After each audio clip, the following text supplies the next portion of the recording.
Hora do Enem apresenta o Faz Tudo da Notre Dame.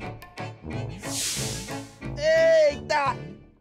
Tá vendo? Não tem como ficar corcunda aqui. Todo mundo fica. Olha lá, olha os cantinhos. Tudo sujo. Ai, eita. Ah, minha coluna. Eu chego na metade. Olha lá, a outra metade já tá toda suja de novo. Ah, sai daí, povo. Ah.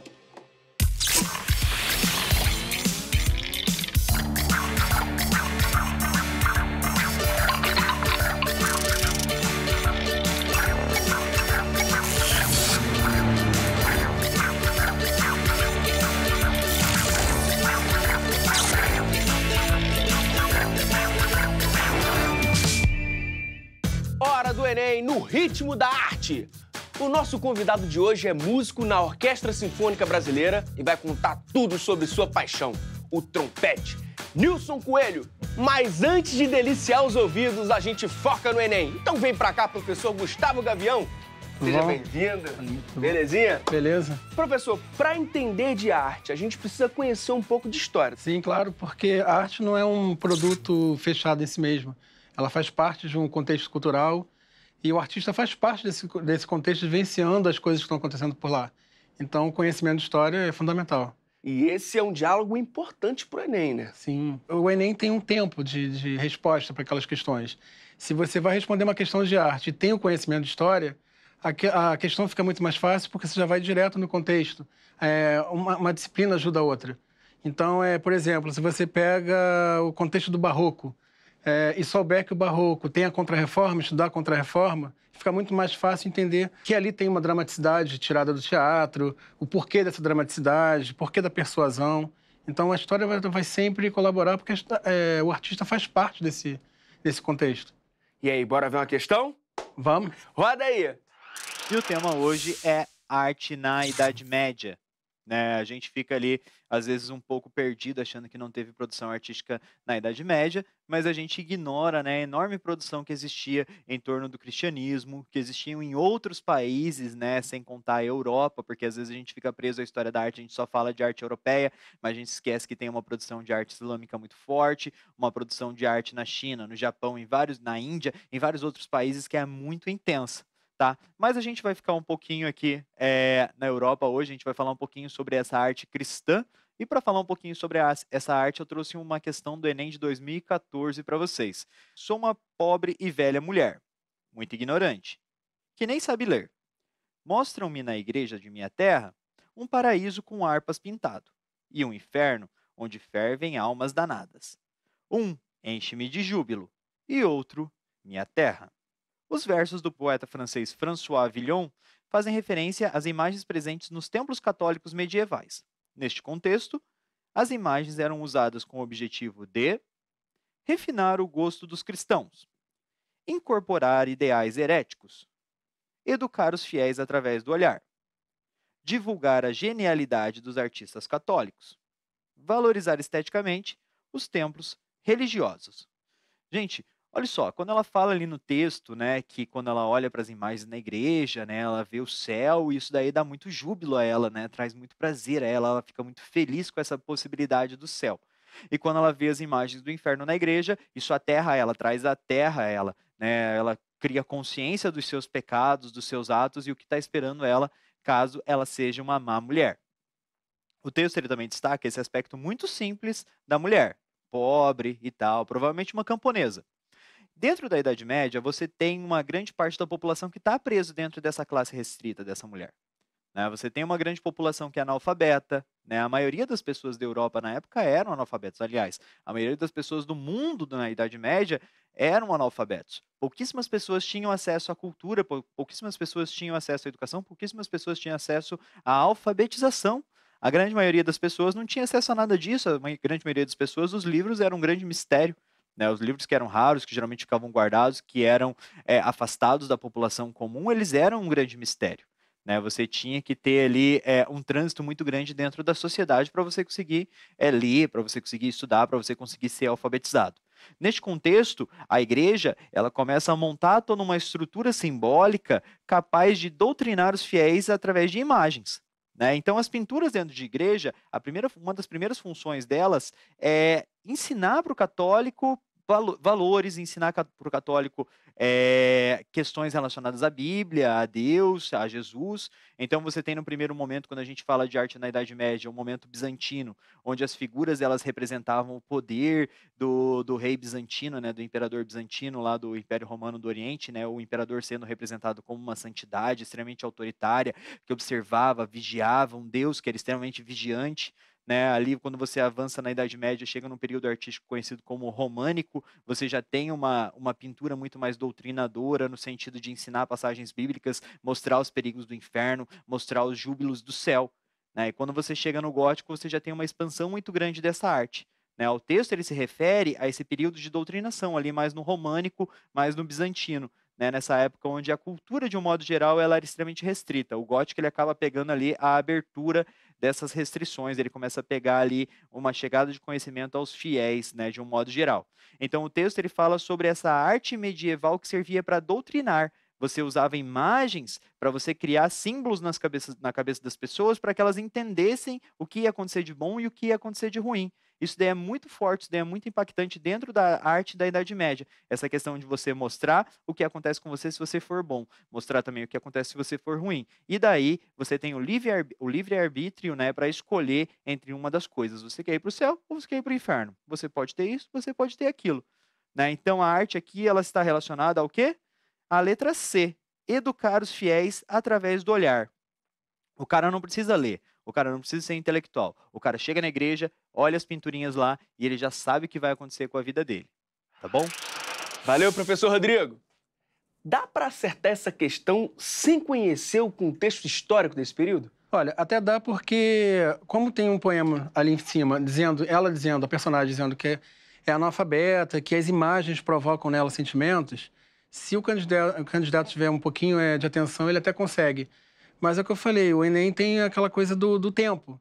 Então, se você sabe que na Idade Média a maioria era analfabeta, que a função primeira da arte cristã era justamente ensinar pelo olhar, ele já vai direto na questão, já vai direto na resposta. Pois é, o professor apontou que as imagens tinham o intuito de educar, né? Por causa do analfabetismo. Quando isso começou a mudar? Olha, a Idade Média ela é um período que você percebe o caminho para o rural, o afastamento das cidades, então a alfabetização começa a ficar mais complicada. Até porque é um período bem conturbado, esse iniciozinho da Idade Média. Então, assim, lá no final, você já vai ter um outro contexto histórico. Então, no século XV, você vai ter Gutenberg inventando a prensa móvel. Então, você vai ter a produção do livro cada vez mais rápida. O livro vai circular de uma maneira nunca antes vista na história. Então, vai ter mais acesso. E aí vem um retorno ao interesse pela leitura, o interesse pelo livro. Então, a partir do século XV, isso muda. O que isso representou para a igreja e para a sua arte? Em relação à igreja, tem a questão da multiplicação, da possibilidade do texto sagrado atingir mais gente. E tem uma outra coisa, junto com a prensa móvel, nós vamos ter o desenvolvimento da gravura, a estilogravura. Então, aquela imagem que era feita lá no mosteiro, aquele livro artesanal, que demorava um tempo para fazer, porque era tudo escrito à mão, depois de fazer as iluminuras, que são as imagens, para ilustrar aquele texto. De repente, agora você faz uma placa, que é uma matriz, você põe aquela imagem ali e você vai tirando várias cópias da mesma imagem. Então, agora a imagem também vai circular. Então, foi um grande boom, foi praticamente um dos pilares do que foi o Renascimento. O Renascimento bebeu dessa fonte, desse conhecimento do livro e da imagem impressa. Professor, alguma das alternativas podia confundir o candidato? Olha, para o candidato que estudou um pouco de Idade Média, talvez não. Mas o mais desavisado, talvez a letra E, porque ela traz uma visão muito atual nossa em relação ao que é senso estético, beleza, que não era o pensamento da época. Então, talvez a atualidade atrapalhe um pouco o desavisado. Por que estudar arte, professor? Quanto mais você estuda arte, mais o canal perceptivo vai se ampliando e essa ampliação faz com que o conhecimento de outras áreas vá entrando também. Então, é perceber o mundo de uma maneira diferente. A arte religiosa costuma cair no Enem? Costuma cair muito mais a arte moderna e contemporânea. Mas, além da importância da Idade Média, nós temos o nosso colonial, né, que é um período bem depois, e que também vai ser religioso. Nossa arte colonial é basicamente encomendada pela igreja. Então, nós temos uma produção vasta do barroco, no período colonial, século XVIII principalmente, E isso pode, a qualquer momento, vir para o Enem. O professor Rodrigo mencionou algumas fases da arte cristã da Idade Média. A gente pode olhar uma por uma? Podemos? Começando pelo bizantino. Sim, para entender o Império Bizantino, a gente tem que voltar só um pouquinho no tempo para entender que estrutura é essa. Né? Lá no século IV, no início do século, Constantino libera o cristianismo. O cristianismo começa a se desenvolver ali de uma maneira mais livre, porque agora não tem mais o perigo. No final do século, Teodósio ele vai transformar o cristianismo em oficial. E ainda vai fazer mais, vai dividir o Império em dois. O Império do Oriente, que a gente vai chamar de Império Bizantino, lá em Constantinopla, que é a cidade que Constantino funda, e o Império do Ocidente, como Roma como capital. Então, assim, Roma vai já fragilizada, vai decair no século V. Ela é invadida e a gente conta a Idade Média a partir daí, que é o fim, né, a queda do Império do Ocidente. E o Império do Oriente, pelo contrário, vai prosperar. Quando a gente pensa em arte bizantina, a gente vai pensar também no cristianismo começando. Então, era tudo em desenvolvimento. A gente vai ter a Idade Média como desenvolvimento dessa religião. Então, estudar o Império do Oriente é muito interessante porque eles vão ter um modelo construtivo lá muito ligado ao oriental mesmo, com a cúpula, com um prédio grande e o desenvolvimento do mosaico. Falar de Império Bizantino, a gente pensa logo no mosaico, né, que foi a grande expressão da imagem para eles. E o período românico? Se eu falei que a igreja lá vai ter um aspecto mais oriental, no Ocidente eles vão buscar, no romano, a ideia da basílica, que era um prédio do Império Romano que agrupava gente dentro para reunião. Às vezes a basílica servia como mercado, porque a religião cristã, diferente da religião pagã, ela quer o povo dentro, porque é a religião da oralidade, né? Tem o sacerdote falando lá para a multidão. Então tem que ser um lugar fechado, para agregar, para abraçar. Então a basílica vai ser o primeiro momento, e depois, no românico, isso vai precisar crescer. Então, as igrejas românicas são muito grandes, com paredes bem grossas, porque a parede é que vai sustentar o prédio. São igrejas compactas, grandes e parecem fortalezas. Então, na época, eles falavam que eram fortalezas de Deus. E também lembrando que é um período de cruzadas, um período meio violento. Uma outra coisa da arte românica é a proliferação da imagem escultórica. Eu não falei, mas a escultura, no começo, não podia, porque lembrava muito idolatria. Então, a pintura podia, mas sempre houve ali um momento de discussão, pode ou não pode? Sim, pode, desde que seja com a função didática, com a função de educar, que caiu lá na questão. Quando a escultura aparece também com essa proposta. Ela tem que educar. Então, é muito comum, a entrada de uma igreja românica, você ter na entrada mesmo, no lugar que a gente chama tímpano, que fica em cima da porta, já uma narrativa escultórica. Você já tem a mensagem antes de entrar na igreja. Então, a igreja vai funcionar como isso, como um livro. E o período gótico? O gótico é bem interessante, porque é a transição já da Idade Média para a Idade Moderna. A gente, na história, costuma fazer assim. No gótico, a gente vai perceber uma humanização da figura, da imagem. Se a Idade Média praticamente toda, com as diferenças estilísticas e tal, mas a imagem é sempre um fundo abstrato, com a figura santa de frente, e aquela coisa bem... as figuras principais maiores, as secundárias menores. No gótico, você já vai perceber uma Nossa Senhora que sorri, um menino Jesus que toca no queixo. E as grandes construções com a iluminação entrando, que vai ser a grande característica do gótico. Outra coisa, o gótico já começa a ser urbano. Nesse período já tem o renascimento das cidades e o declínio do período feudal. Olha a história entrando aí de novo. Como expressão de uma igreja grande para abrigar a cidade agora, a gente está falando de Marte, que já está indo para o urbano, há uma necessidade de mudança de novo. A igreja românica era muito pesada, com janelas pequenas. Não podia ter janela grande porque a estrutura era a parede. O gótico quer abrir essa parede para deixar a luz entrar. Eles vão criar uma estrutura por fora da igreja para segurar a igreja, que a gente vai chamar arcos botantes, parece um esqueleto por fora, segurando a igreja. Por dentro, arcos que a gente vai chamar de nervuras, que vão distribuir o peso lá por dentro. E aí você tem uma igreja muito mais alta, com as paredes liberadas para as janelonas deixarem a luz entrar. E aí o desenvolvimento do vitral. Então, o gótico tem no vitral a sua grande expressão, que vai ser um livro também, um livro imagético. Cada janelinha vai contar uma história ou várias histórias. Quando a gente estuda esse conteúdo? Olha, Idade Média a gente estuda geralmente no ensino médio, no primeiro ano. E algumas escolas trabalham com uma coisa muito interessante, que a gente chama de currículo integrado. Então, na primeira série que o conteúdo tem Idade Média, quando história está falando de Idade Média, falando de feudalismo, economia, etc., e arte trabalhando nesses períodos que a gente falou agora, Império Bizantino, Românico, Gótico. Então, o aluno ele percebe que tem uma ligação. Isso facilita muito uma questão como essa, que caiu no caderno de Ciências Humanas, não foi no caderno de Códigos e Linguagens, que a arte costuma aparecer, e uma questão que usou um poema e uma referência artística.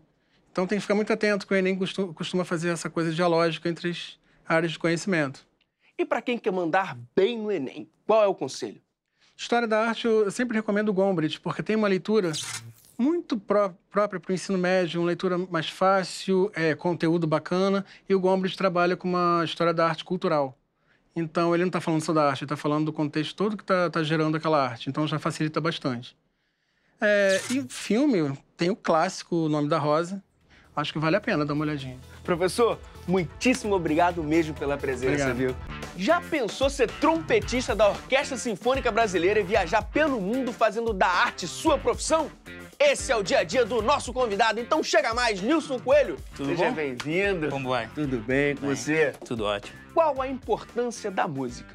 E a música é simplesmente objeto de mudança social e de transformação. Você já imaginou você entrar num cinema, ver Indiana Jones e não ouvir aquele som do pam, padam, pam? Você falou em Indiana Jones, você pode fazer aqui pra gente, dar uma palhinha pra gente? Será que eu consigo? Ah, com certeza. Vou tentar.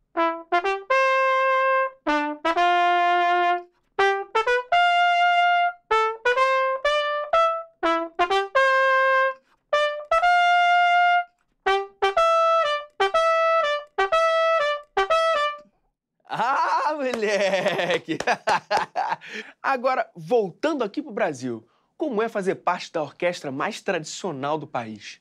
Isso é uma honra, né? Foi um sonho realizado poder participar de uma orquestra como a Orquestra Sinfônica Brasileira. Qual foi o momento mais incrível na sua trajetória? Foi quando eu consegui realizar o meu sonho, que foi entrar na Orquestra Sinfônica. Agora, aqui também a gente gosta de saber dos perrengues. E aí, qual o maior perrengue? Rapaz, foi quando eu fui para a Alemanha, não dominando a língua, e tive que me relacionar com as pessoas, né? Com o maestro, com o colega do naipe. Isso foi um perrengue. Mas conseguiu? Sim, claro, brasileiro, né? Ele não desiste. A gente tem um jeitinho. Exato, ele não desiste. Aproveita e conta pra gente, qual é a rotina de um músico? Ela exige muita disciplina, muita dedicação. Vou te comparar. O atleta 100 metros raso, o que ele tem que fazer para 9 segundinhos? Repetir.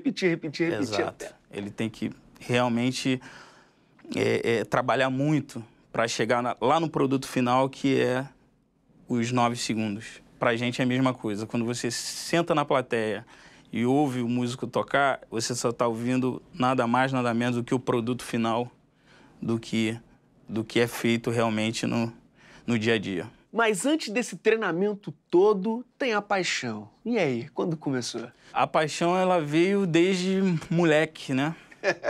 Família. Eu vim de uma família evangélica, aprendi na igreja e lá tinha um cara que tocava muito bem o trompete. Me chamava muita atenção e partiu daí. E aí, eu quero tocar esse instrumento, quero tocar igual a ele e tudo mais. E qual foi a primeira música que você aprendeu? Ih, rapaz, a primeira música, não me lembro.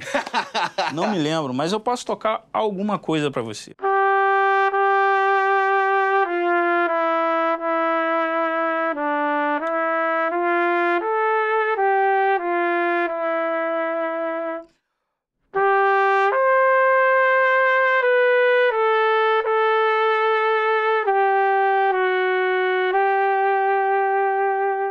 Conta pra gente, o que você aprendeu durante os anos de graduação em música? Na verdade, a graduação de música é uma graduação peculiar. Porque quando você vai fazer, vamos supor, medicina, você não precisa saber medicina. Você vai fazer, arquitetura, você não sabe nada de arquitetura, você vai aprender lá. Na graduação de música, você já começa com THE. Teste de habilidade específica. E aí, no teste de habilidade específica, você já tem que ter um certo nível para entrar na graduação, entendeu? Então você não aprende a tocar o seu instrumento lá na graduação, você chega na graduação para aperfeiçoar. Conta pra gente um pouco da história do seu instrumento, o trompete. Esse instrumento que eu estou segurando aqui é um instrumento moderno. O trompete, ele veio do trompete natural. O trompete natural, ele não tinha esses 3 botões aqui que a gente chama de pistões. É igual um pistão de carro mesmo. Conforme você aperta, a combinação deles, você obtém a nota que você quer. Tipo...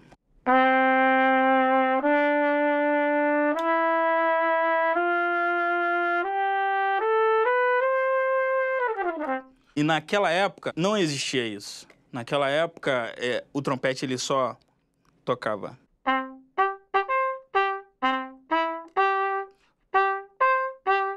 Ele era muito restrito. Então, com o passar do tempo e com o desenvolvimento da escrita para o instrumento também, é que nós chegamos nesse instrumento moderno aqui. E aí, quando o instrumento falha, o que você faz? Às vezes, entra uma sujeirinha aqui e o pistão, ele agarra. E aí, quando o pistão agarra, ele faz isso, ó. Não fica nem num lugar e no outro. Você imagina você tá tocando uma melodia e isso acontecer. É um perrengue. É um perrengue. E tem como sair do perrengue? Olha, no meu caso, eu deixo a música seguir e tento... Tá, mas e se quebra? Você leva algum extra? Como é que é? Tem algum sobressalente? Hoje, eu tô com um outro instrumento na bolsa. Então, no caso disso acontecer e eu tiver que usá-lo, eu posso pegar o outro instrumento, mas é um outro som, entende? Eu posso te mostrar. Agora, além da orquestra, que outro lugar o músico pode trabalhar? Olha, eu já toquei no Cidade Negra. Ele pode ser um professor de trompete, ele pode tocar nas bandas militares, ele pode fazer inúmeras... Eu mesmo tenho a orquestra, tenho um trio de música barroca, onde eu toco com um cravo, um instrumento chamado pícolo, que é um instrumento menor do que esse, usado para tocar música barroca, e uma soprano. Olha aí. Uma soprano. E tenho também um coral de trompete, que são 8 trompetistas tocando juntos, que é bem heavy metal. E aí, dá pra tocar mais uma música pra gente fechar o programa de hoje? Dá.